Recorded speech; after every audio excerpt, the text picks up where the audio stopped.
Hello and welcome to On Poverty, a special program brought to you by CGTN and the South African Broadcasting Corporation, SABC. My name is Lucien. I'm host of The Point on CGTN. Now, the world's extreme poverty rates have been cut by half since 1990. However, in today's world, 1 in 5 people in the developing world are still living in poverty, and the majority of them live in Asia or Africa. That is why, for the first time in China's TV history, we're talking about poverty on an intercontinental level. Ladies and gentlemen, let's give a warm round of applause to my co-host from SABC, Liane Manas. Shin, thank you very, very much, and a very warm welcome to all of you that are tuning in for this special broadcast. A very important broadcast, something that, as Shin highlighted, we as a world have made great strides against poverty.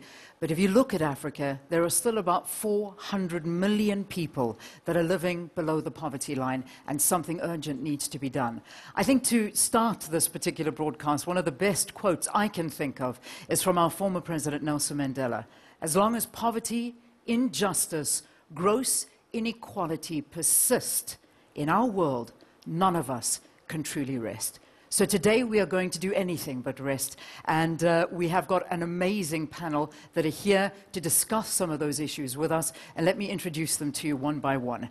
First up, let's give a very warm welcome to Bill Bicales, who is the Senior Development Economist with us. Thank you. Thando Nyawase, Economic Counselor for the South African Embassy in China. Professor Wenran Jiang, who is the Senior Fellow of the School of Public Policy and Global Affairs at the University of British Columbia. And finally, wrapping up this esteemed panel, it gives me great pleasure to welcome Michele Garace, who is the Head of China Program for the Global Policy Institute. The warmest applauses to all our panelists, and of course here in the studio with us are project managers who are experienced in poverty reduction, as well as other people who are interested in this subject. Now, the format of this show is like this. We will have numerous speakers who will come and share their personal encounter with poverty and their fight against it. Each will be followed by a panel discussion with these panelists. But before we invite our first speaker, let's take a look at the face of poverty in today's world.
Let's welcome our first speaker, Ganya Raymond Neluvhalani.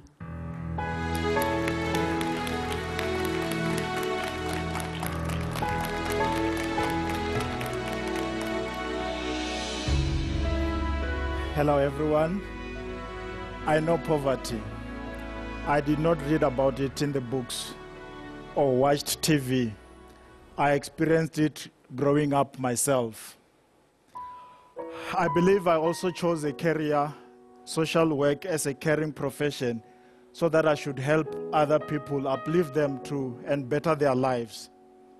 I was personally raised in a family of 8 siblings, and we were left under the care of my maternal grandmother because my father was a migrant laborer.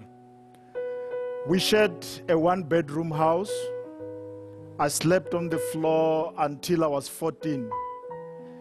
There are many people who are still suffering the same situation of having houses that are not properly built.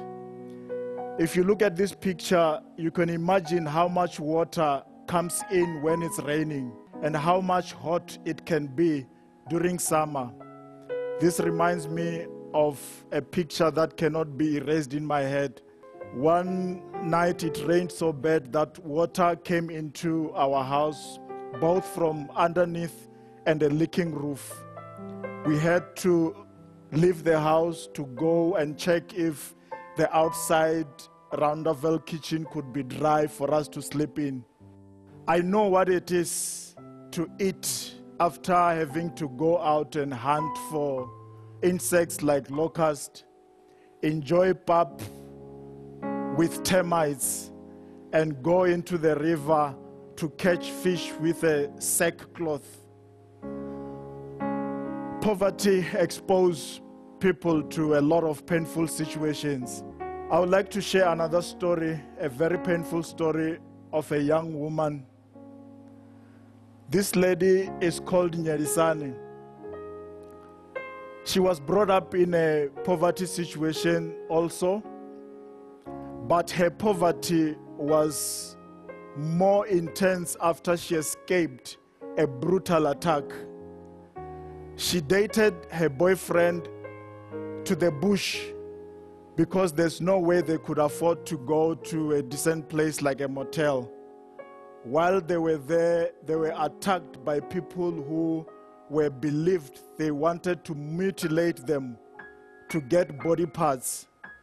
It is believed that in some cultures, body parts can be sold to witch doctors for traditional medicine. This lady stayed in the hospital for a while. She was treated and discharged. Unfortunately, the family could not afford to pay for proper plastic surgery that could bring her beautiful face back to normal. We interviewed her sometimes. She got the courage to manage to face life, and she can speak about the situation now. She has since dropped out of school, therefore she cannot secure any formal job. Her poverty is continuing with her life, and she can't do any manual labor. She needs help. There are many others. Poverty is real. Thank you. Thank you, Raymond. Thank you very much. Indeed, it's a heart-wrenching story. Unbelievable that people would be falling victim to poverty by other people who are driven by poverty to do incredible things. According to the United Nations statistics, as I said at the beginning of this program, a lot of people in the developing world are living in poverty. The total number is estimated to be 770 million. And we're talking about the international poverty line of living by less than $1.9 a day. Professor Jiang, let me ask you this question first. Why are Asia and sub-Saharan Africa so affected by the problem of poverty? Well, this is a very complex situation and a complex world. I just want to say to the opening, very glad to see the two TV stations join hands to do this program. I mean, the story we just heard is amazing. And simply backing to your point that sub-Saharan Africa is a large population base, so is South Asia. The other big base is China. But China has done extremely well in the past few decades. But now you're looking at whether a long-proclaimed free market can do the poverty reduction. The China model may say differently. And now you have population bases in different parts of the world that has governance issues, have infrastructure issues, education issues. Some of them do not have a very strong central government implement policy. Others are war-torn. So the issues are complex, but at the end of the day, we see bigger populations, bigger problems, very diversified geographical and economic backstage, but they share something in common. All very poor in the background, very inefficient in many management levels. Yeah. Mr. Karachi, from your research and investigation, what had become different in these two continents in their approaches towards fighting poverty? I think one of the reasons why we still have poverty in those areas and why not in China is, other than the strong government, the management of population. And in some other cases, population growth, of course, increases the economy of the country, but it vastly reduces the income per capita, because the denominator grows more than the number above. And this, in my view, has been one of the reasons why we have failures in Africa and in the part of Southeast Asia and not in China, where China has successfully managed the population numbers and has kept not just the GDP of the country growing, but also the GDP per capita. I would like to ask the South African version of the story. I'm sure, yes, there are many challenges, but African countries are also trying their best, right, to tackle this problem. Mr. Niawaze, from the South African perspective, what are some of the progress you have made in fighting poverty and where the road is still lying ahead? We've made vast advances in terms of eradicating poverty, not only just alleviating it. For instance, poverty thrives where people are less educated. We've invested lots of our money into education, from basic education even to tertiary education. Education alone takes about 20% of our national budget. It's a huge, of course, it's what we have achieved in the past 23 years. Now the challenge that lies ahead is to make that education, that money, to be well spent, because it's clear that despite the money that we've been spending on education, the results have not been as bright as we expected. Second, on housing, for the past 23 years, government has offered what we call housing opportunities to around 15 million people. Of course, because of the limited budget of our government, housing opportunity includes clearing up land for people to be able to build on their own, building what I call RDP houses. But of course, these are challenges that can never be resolved in just one generation. It may help a little bit, but there has to be more. I mean, you talk about education, and it is a big thing. I mean, South Africa has invested, I think, more than the US and Britain in education, as you say, and yet it's not working. Something is wrong, because education, we've seen it happen in China here, it can be the key to getting out of the situation you find yourself in. Can I ask that question to you? How do we better educate our people? Maybe learn from the Chinese example. Well, as we acknowledged, just putting the cash in is a start. It's essential. There are many countries that don't even invest the required amount of money in education. But then, of course, the question is how to improve the quality of the education and how to improve the inclusiveness of the education. Because what often happens is you set up a system, you set up a school, but you don't deal with the fact that the children aren't coming. The parents can't afford to send the children. There are other costs involved. So you need to invest, you need to find ways to make it inclusive so that even poor children will attend. Sometimes that involves giving some cash to the families, so on the condition that the children come to the school and keeping track of that. And it involves constant upgrading of the quality of education. It's a challenge in China as well. Rural education in China, this is a high priority for the government now, with very good reason, because you want it to be more than just primary school. As your economy grows, you need quality education at middle school and high school levels as well. And certainly when you talk about the money, and that's something I know we'll discuss a little bit later on in the program, is the fact that you may allocate the money and you may give the money, but is it going to the right people? And is it going to the cause as opposed to the corruption that the professor spoke about a bit earlier? But we will talk more about that. But I think at this time, let's introduce our next speaker. And with poverty, comes very difficult livelihoods. And the reality is we're going to talk about the subject of dignity and poverty now. Our next speaker is an NGO practitioner who's been supporting local communities in China, in Southeast Asia, and Africa for the last 18 years. Let's welcome Mr. Pam Beane.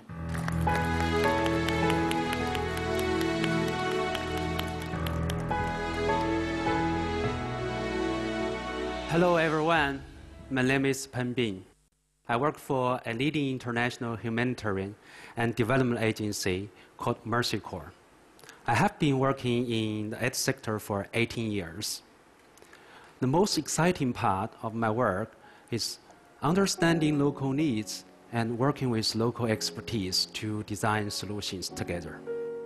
However, my story shows how difficult understanding local needs can be, even for veterans like myself. I was on an assignment in northern Uganda, staying in a small town called Kigom. One morning, I left my hotel to see more of the area. When I passed the small mud road, I noticed that some women were preparing the first meal of the day in a shared cooking shed. I saw one woman putting some mashed food in her cooking pot.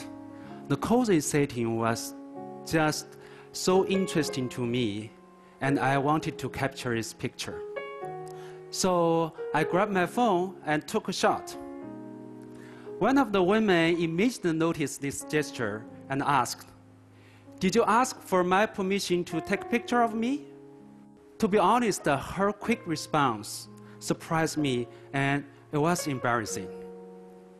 She was so confident to give her opinion. She was certainly not afraid of a confrontation. I deleted the photo and showed her that it was gone. Her smiling face seemed to say that she understands that I was just interested to take that photo. I didn't mean any offense. I was very much reminded of how important it was for us not to make any assumptions in any situations, no matter how much we think we know. I had taken many photos in villages before, but had never experienced this type of situation. Respecting local needs has been always a guiding principle for my approach. But this encounter seemed to tell me that why respecting local communities, hearing their opinions, and preserving dignity is so important. Thank you. Thank you, Mr. Pam. Thank you. Mr. Beane, thank you very much. And I think when you hear of the stories and the work that Mr. Beane is doing, there's one quote that comes to mind. The poverty of being unwanted, unloved, and uncared for is the greatest poverty. And I think Mother Teresa said that. And I think what Mr. Beane is doing is he is caring, he is trying, and yet you have to be careful not to cross the boundaries. You need to understand where these people are coming from. Yeah, and in different countries, in different continents, the reaction will be different, right? In China, probably nobody would be bothered, and they probably think, okay, now I get more attention, maybe there will be more help to me. Exactly. So, Mr. Karachi, in your opinion, I mean, how would you think would be the best way to gather information and yet still keeping that person's dignity to make the world aware? It's a difficult question because, for example, the picture that the gentleman deleted, of course, it was out of respect for the lady. In a way, there could be more of a Darwinian approach to this problem, and maybe the sacrifice of an individual and maybe slightly hurting the individual, and maybe showing the picture today could have given, could have risen the reaction of many other people that would have been compelled to contribute a little bit more. And so, in a way, it's a tough balance to decide whether to invade the privacy of the person or use that personal story to make the story more public. And that's what we do normally in the media. We do, in a way, use, in a good way, hopefully, a personal story. And when we have earthquake, we have wars, and And the images that we see here, we probably didn't ask all those people, but they do help not just the show here today, but hopefully when people will watch the show on and on, they will continue watching these pictures behind, and they could think of the stories and be led to do something. Yeah, may I interrupt here? I think the important message, one of the other important messages that Mr. Peng was sending is also to find a solution that suits the local circumstances, maybe, besides the embarrassment factor. Mr. Jiang, how important it is to respect the local circumstances to come up with tailor-made poverty reduction solutions. Well, it's absolutely essential. We have a tradition, I would say, old colonial, no new colonial, whatever, the attitude some people, aid agencies used to think. Now it's better, but used to think we're giving you aids and we come, you just do what we tell you to do. In fact, the story now we just heard, the first story is when you are poor and starving and extreme poverty, you lose human dignity. You're totally insecure, right? But on the other hand, people do have pride. And I traveled through Africa. One of the stories in southern Congo, Lumumbashi, I see a poor family of 6 kids, my good friend. They don't have enough to eat. They have to get government handout church, but they want to have a cell phone. They want to share a cell phone between 4 or 5 kids. They want to be connected to the world. What that tells us, you need to kind of using local inspirations, aspirations of their own, and maybe help them to do their own living and lifting themselves out of poverty. Mm.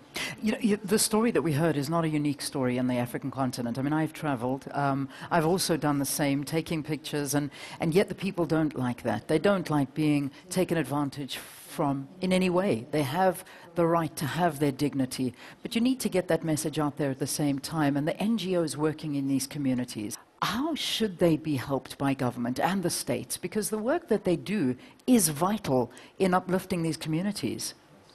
Yes, 2 things on that. For NGOs absolutely have a vital role to play because they get down at the grassroots level and they relate on a personal level in a way that some of the larger organizations don't.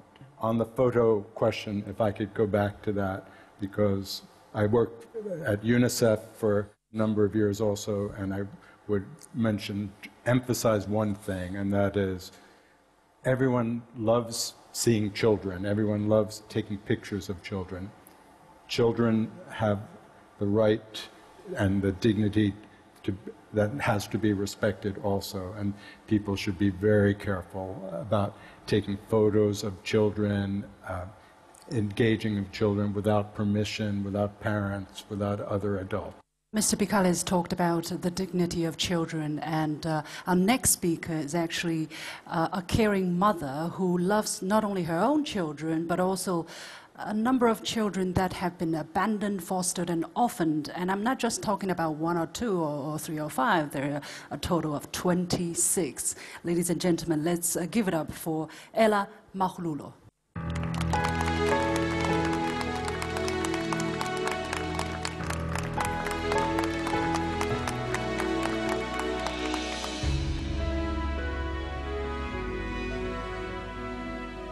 Greetings to everyone. I grew up in a very poor background, raised by a single mother who was alcoholic. I started to work at the very age on the farm to make sure we have a place to stay. I dropped out of school and I work on the farm full time because there was nobody to pay for my schooling.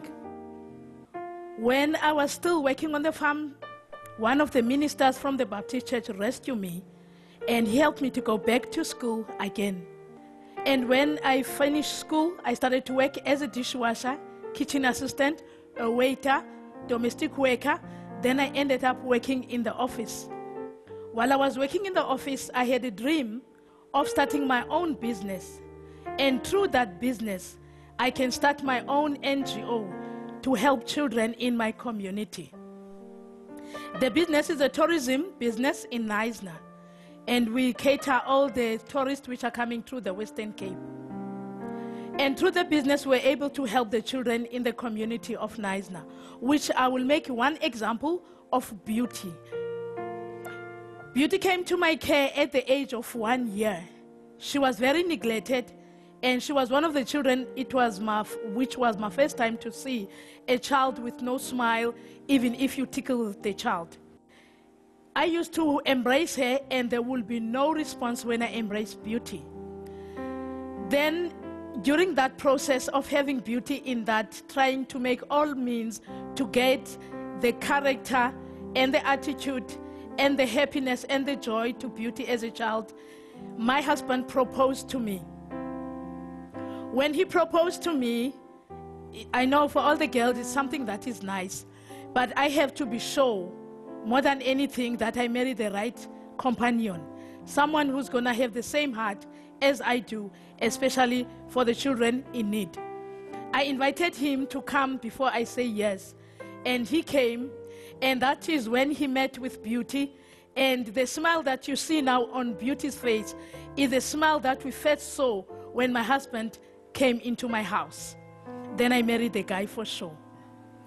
And then Beauty started to come out, and she's still going to school, and she's doing very well in school. I believe, because of my experience with poverty, the only way to fight poverty is through education. The minister did not have much money to take me to university, but he was able to rescue me to finish, at least to get my senior certificate, which I was able to secure a job, up to an office job, and I was able to start my own business and able to do most of the things in the business. And with the 26 children that we're taking care of, we are funding our organization through the business. And we also help a lot of children in the community, which are coming from different backgrounds. And our main thing is to bring back the dignity from the early child and bring up the positive attitude. Thank you. Thank you, Ella. It's taken me a very long trip to get to Beijing to hear about Ella, all the way from South Africa. She's incredible. Yeah, the story of Beauty, I'm sure, impressed us greatly. However, the situation with children in the picture of poverty is not very nice. I mean, poverty seems to disproportionately affect children more than any other age group. Almost half of the world's poor population are children, and that's the number of the ratio of children living in poverty is twice that of adults. Mr. Girachi, why are children so susceptible to poverty? Because what we said before, the demographic pyramid, so the number of people divided by age group, it has a very large base in certain countries. And of course, the people with the youngest age represent a large part of the population. And so poverty is again directed, unfortunately, at those children, because families have a high fertility rate. And so there is a little bit of culture, there is a little bit of education issues. And I go back to the issue of China. Education is indeed, I think most of us would agree, is a solution. Unfortunately, education is a long-term proposition. And so we have what we call it a mismatch of maturities between what is the problem and what is the solution. And so China has done well by imposing the one-child policy while at the same time pushing for education. And in fact, we see now that once the one-child policy now has been lifted in China, people do not run around and have still more than 1.3 children. So the education has worked over the last 35 years, since 1982. And so maybe we were talking about, I think Bill was saying about paying families for sending children to school. Maybe we could pay families to keep the family size smaller. We would not want to go to the extreme of enforcing birth, but maybe subsidies for keeping children, 2, 1.5 per family, and that would make the number of children poor lower. It's very interesting that you say this. Another thing that struck me during Ella's story is that she is helping these children with her own ability, capacity. She has a business, so she can help these people. Is her individual case, or there are many other people who are doing that? What about the role of the government versus the role of the individual there? The government does have what is called child grants including for not only just for parents, even for non-parents, which are foster grants. It offers some money per month. I think it's around 800 rands, if I'm not mistaken. It might have increased a bit. It's not much money, but it does cover some basics. Secondly, most of the government schools are free. You don't pay. And of course, that is from basic education from grade 1 to 12. Of course, there's a big push to making even higher education free. Of course, it's not affordable at the current moment, but government even at that level helps out a lot of children from poor families. There is some contribution from government, I think. My worry is the issue of social grants, and Thando spoke about it earlier, in that we are, as a country, people are becoming more and more dependent on social grants. In fact, 17 million of our South Africans are now getting social grants. From your experience, you've worked with the UN, you look at the economics of countries. Is this sustainable? Can more and more people just become dependent on a state without the employment being there and without the actual change happening in their lives? I think the international experience is pretty clear on that point. As a transitional step, transfers like that are necessary, because you don't want children to fall into the poverty trap. You don't want a child who's born into a poor household for whatever reason to then not be well fed, to not get an education. Then you're perpetuating poverty for more generations. So having a social assistance scheme where you're giving some support to poor households is essential, but you have to take care of the first things first, and that is you need inclusive economic growth. You need growth that reaches those households, that will be lifting them out of poverty. So cash grants are important. I wouldn't ever suggest just cutting them out, but you can't have a society in which they're your main way of alleviating poverty. In the end, inclusive growth, education and health services, those are the only ways that you can eliminate poverty sustainably. You have been watching a special program on CGTN and SABC on poverty. We'll take a short break and we'll be back right after this. Stay with us.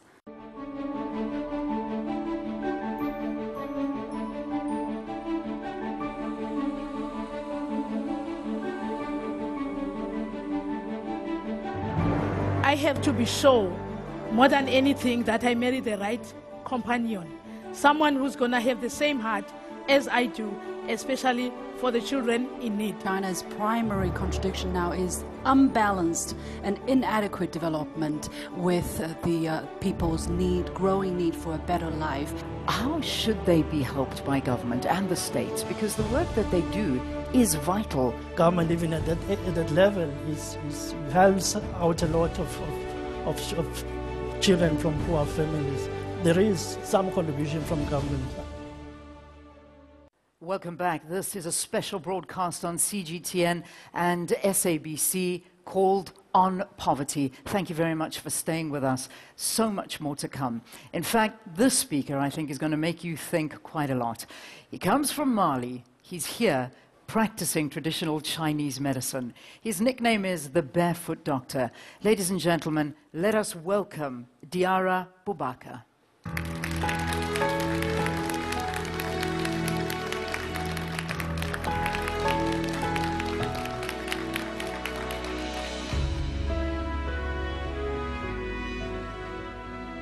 "17 years ago, I came across with barefoot doctors. These are people who had been contributing to China development in the early 1950s.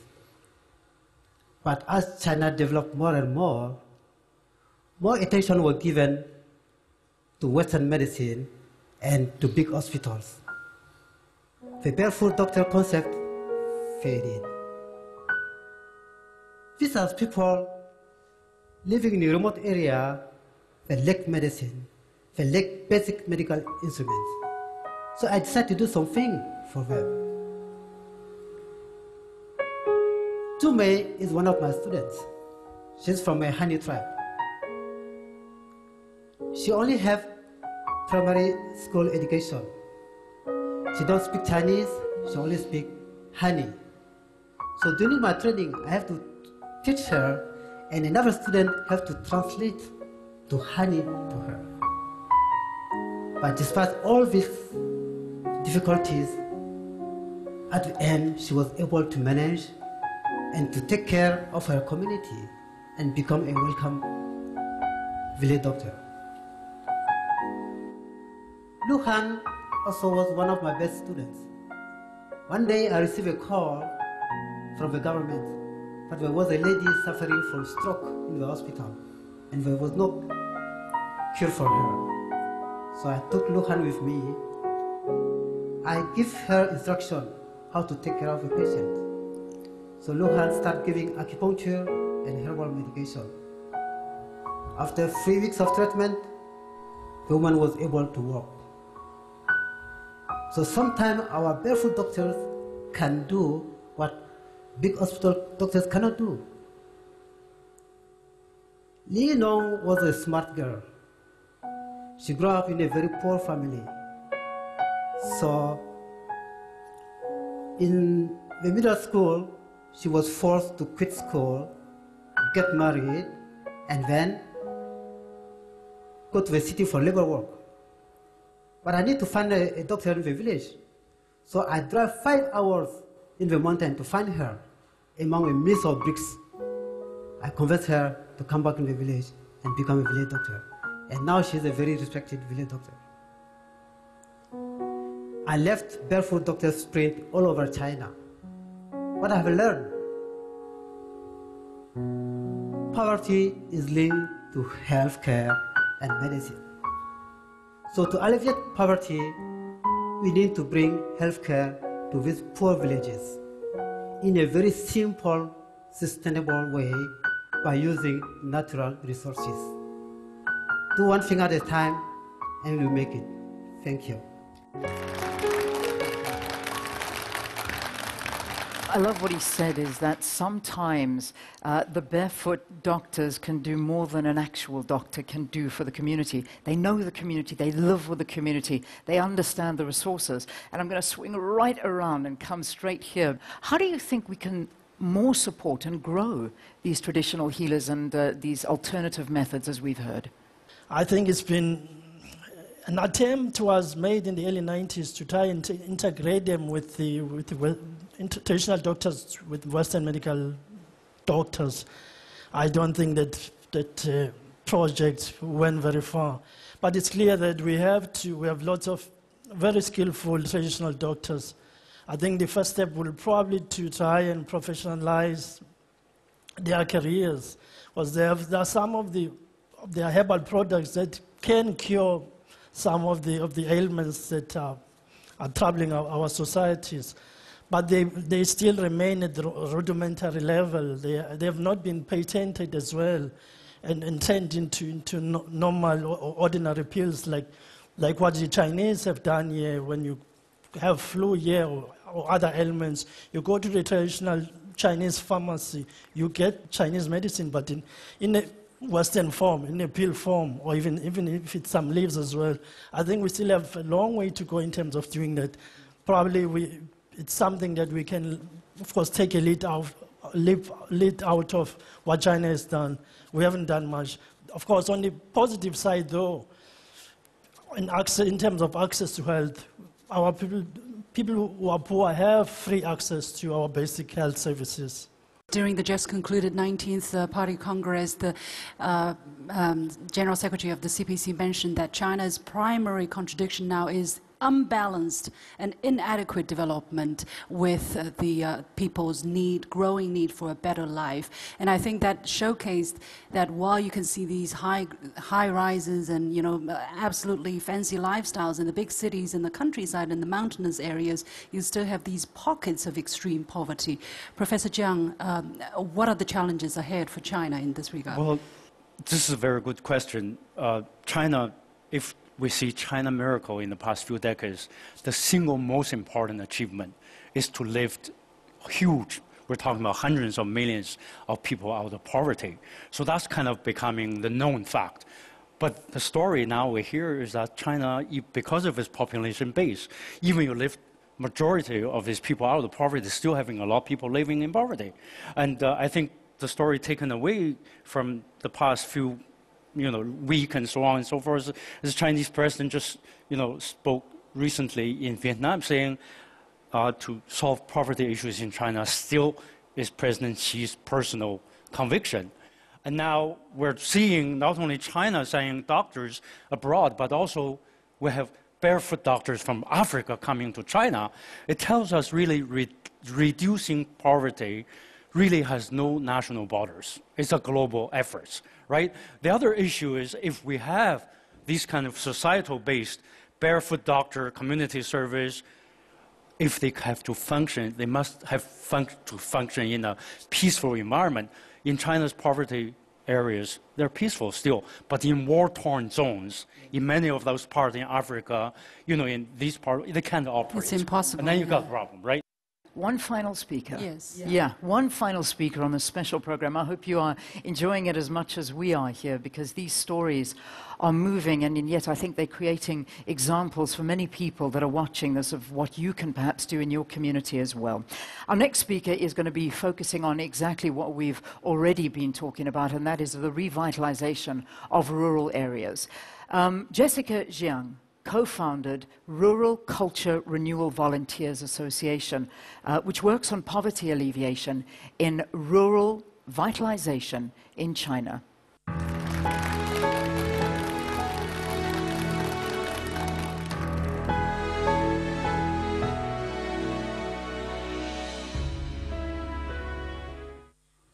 was raised in a small village in Hunan province in the 1970s. When I was a child, the village was very poor, without electricity, no tap water, no fancy toys. My most favorite toys are grasshoppers, hens, chickens, and ducks. When I went to the college, the villagers of my village all held my hand and said, "Now you are going to the city. You are going to be the star of our family and the hope of our village. And as for us, we are farmers without culture. Therefore, there is no future for us." Do farmers have no culture, and does the countryside have no future? This question pestered me for many years. And I gave it a second thought in the year 2003, when my beloved grandmother passed away in the village, and I went back to her 7-day traditional funeral. According to the local custom, all the villagers of my village should come to my home to have dinner for 7 days. And there were a lot of rituals, drama playing, sutra chanting, traditional games. To my astonishment, I realized that everything went on so smoothly, just like a very modern and highly organized company. Everybody was right in the right place and helping each other, and there was no written document, no long meetings. So I realized solidarity and community help is of great importance and part and parcel of rural culture. Later on, I became a cultural volunteer, and I brought many volunteers to different parts of Chinese villages. And wherever we go, we found that community help and solidarity is a very important part of rural culture, but it's often overlooked and underestimated. For thousands of years, Chinese villagers have lived together, worked together, and helped each other in times of need, no matter it's for disaster prevention or for helping each other in children raising or education. And this explains why coming together and well-motivated people can create miracles. In the 1960s, Chinese farmers created by their hands 80,000 reservoirs across China, the largest irrigation system of the world. And in the last 3 decades, apart from the policies and infrastructure, Chinese villagers helped each other for elevating poverty. Apart from solidarity, Chinese villagers are also very smart and creative and very talented.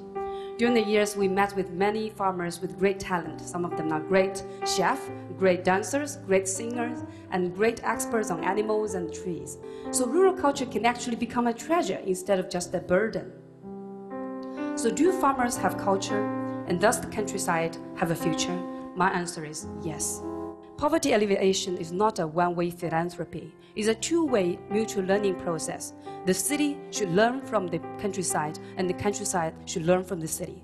I hope in the future people can join hands and to vitalize the rural area again and make it the most beautiful, livable, and cultural place to be. Thank you.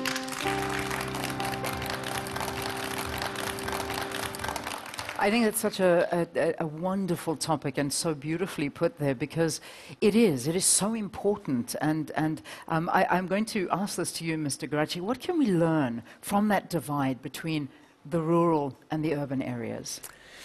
Well, it's an interesting topic. I am also the author of a documentary on China's rural economy. This is not self-advertising, but it's actually to let people know that China obviously has a lot of heritage in the rural areas. What we're looking at was, for example, how the income disparity between the rural areas and the urban area was at the same time a problem, that we do not want to have income disparity, but on the other hand, a pull factor. The higher the income disparity, the more the average farmer had an incentive to leave and improve his wealth by living into the city and moving from the agriculture to the manufacturing or service sector in the city. So we also have this philosophical in a way, debate what is the optimum level the income disparity should have between urban and rural areas. At the moment in China is about 2.8 times, 3 times. So the average rural person makes 12,000 renminbi per year. The average urban citizen makes 36,000 renminbi per year, 3 times. And we don't know yet what is the optimum level that a society can support in terms of making the agriculture and the rural economy self-sustained. At the moment, we don't have that yet. So we expect, for example, a larger flow of migrants still coming to the urban areas, 18, 20 million per year. And that depletion actually makes the average income for those who are left grow faster. Mm-hmm. I think there's also an interesting shift of concept of people's impression of the countryside, right? As Jessica was talking about, when people talk about farmers, their impression is more or less negative, and that's why a lot of people kind of look down upon the farmers. How important is it for people to change their mindset and thinking rural areas doesn't equal backwardness? Well, that used to be the case, right? The myth of this modernization paradigm is somehow, as we move towards more material wealth, modern style, everybody get urbanized. That's how people in North America, in Europe, in Japan have done. They all move into the urban centers because rural areas are backward. The story just told us. Now China happened to be just over half of its population of nearly 1.4 billion urbanized. A long way to go if they want to urbanize the rest.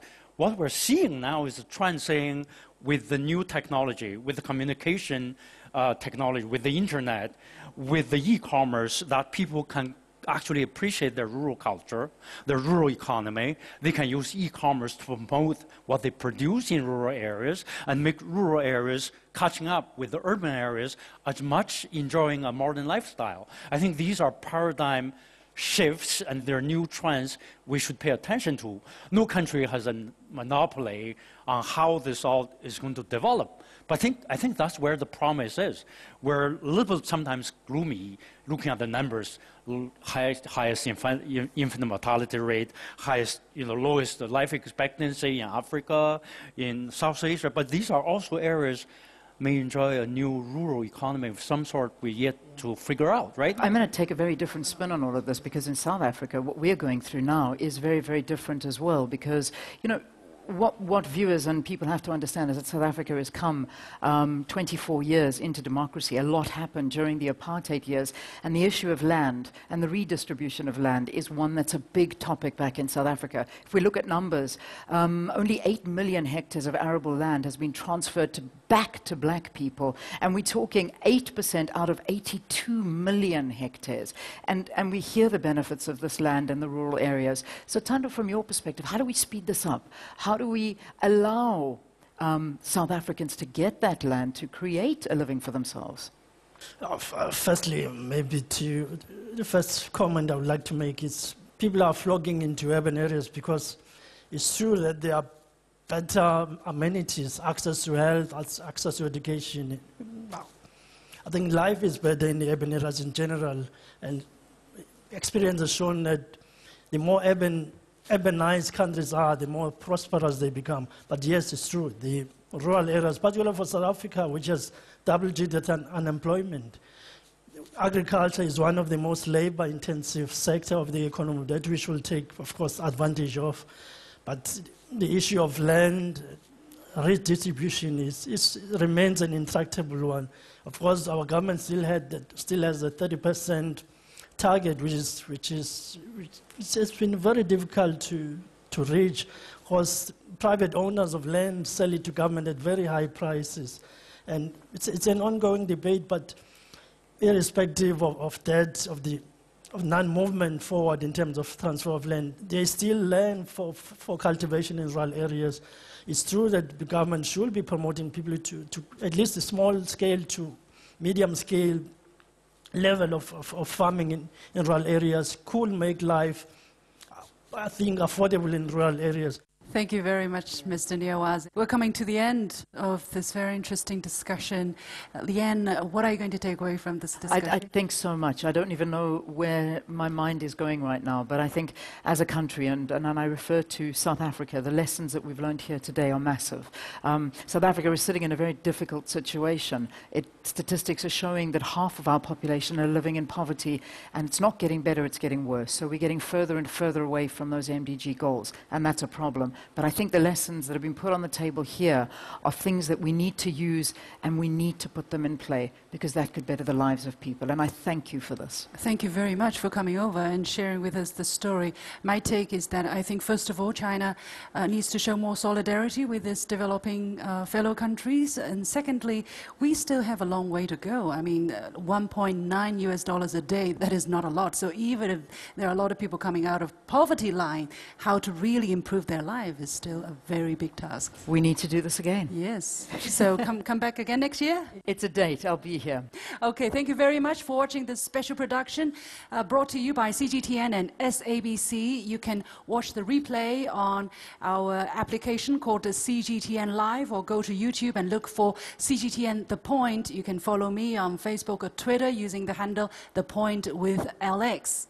All right, that's it from us. Thank you very much for watching. If you missed this episode, you know you can catch it online, SABC News' website, as well as the YouTube channel. It'll be there for you to enjoy and to learn. Thank you to our studio guests, and of course to our wonderful panelists, and for China for being such great hosts. Thank you very much for coming over. Absolute pleasure. Yeah. Okay, see you again. Bye-bye, everyone.